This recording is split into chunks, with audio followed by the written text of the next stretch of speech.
উপকার কিভাবে করবেন?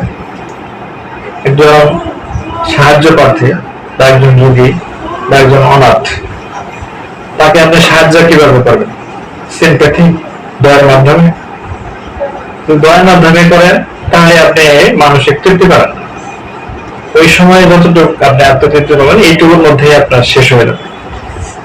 কিন্তু যদি এমপ্যাথির সাথে করেন, এমপ্যাথি কেমন?